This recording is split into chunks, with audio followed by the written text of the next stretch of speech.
네, 글로벌 이슈앤이슈 보도국 오상혁 기자와 함께하겠습니다. 안녕하세요. 네, 안녕하세요. 네, 오늘 시장에 어떤 이슈들이 있었습니까? 네, 현재 시간 26일 글로벌 증시는 이탈리아 총선 결과 안정적인 정부 구성이 불투명해지면서 유로존 위기감이 재부각된 가운데 미국에서는 주택지표와 소비자 신뢰지수가 예상보다 호조를 보이면서 방향성이 엇갈렸습니다. 뉴욕 증시는 펜 버냉키 연방준비제도 이사회 의장이 양적 완화를 지속하겠다는 뜻을 밝힌 데다 주택지표 개선이 호재로 작용하면서 다우와 나스닥, S&P 500 지수 모두 1% 미만의 상승세를 보였습니다.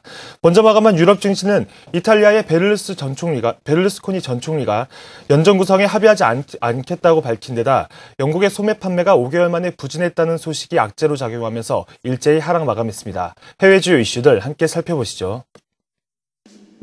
먼저 호재성 재료입니다. 미국 연방준비제도의 양적 완화 조기 종료 논란으로 시장의 불안감이 팽배한 가운데 펜 버냉키 연준 의장이 앞으로도 상당 기간 양적 완화 조치를 지속할 것임을 시사했습니다. 미국 소비자들의 경기에 대한 기대감을 나타내는 소비자 신뢰지수가 3개월 만에 최고치를 기록하면서 향후 소비 경기가 개선될 것으로 기대됩니다. 지난달 미국의 신규 주택 판매가 4년 반 만에 가장 큰 폭으로 증가하면서 경기 회복 기대감을 더욱 높였습니다. 다음은 악재성 요인입니다.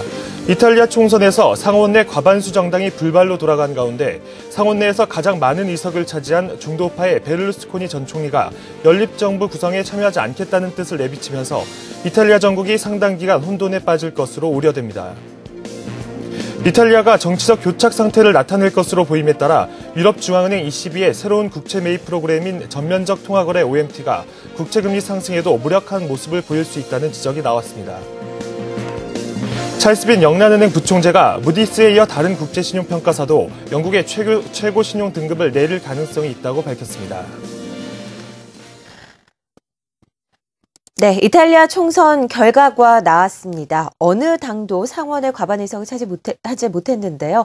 1위 당 이 의석 비율이 소수점 차입니다. 이탈리아 전국이 혼란에 빠졌다는 소식이 들어와 있네요. 네, 그렇습니다. 이탈리아 총선이 뚜렷한 승자를 가리지 못한 상태로 끝남에 따라 안정적인 정부 구성이 불투명해졌습니다. 하원에서 중도작파인 민주당이 근소한 격차로 겨우 과반 의석을 차지했지만 상원에서는 트러블 메이커일 베를루스코니 전 총리가 이끄는 중도파인 자유국민당이 제1당에 올라섰습니다. 상하원을 주도하는 제1당이 엇갈리면서 연립정부 구성에 난항이 불가피해졌는데요. 정당 간 주도권 다툼으로 이탈리아 의회가 무기력해지면서 재정감축 등 개혁 조치에 제동이 걸릴 것이라는 우려가 높아지고 있습니다. 특히 정부 구성에 실패해 지난해 재선거를 치렀던 그리스의 전철을 밟을지도 모른다는 우려가 적지 않은데요. 시장에서는 정치적 불확실성 때문에 이탈리아 정정이 불안해지면 전 세계에서 세 번째로 부채가 많은 이탈리아 재정 위기가 다시 불거질 수 있다는 점을 걱정하고 있습니다.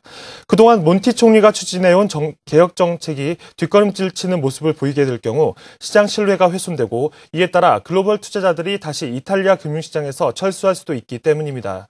현재 이탈리아의 국가 부채는 2조 1,500억 유로에 이르는데요.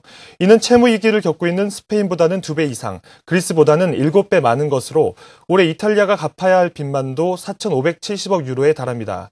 이 때문에 주변국들도 불안감을 내비치고 있는데요.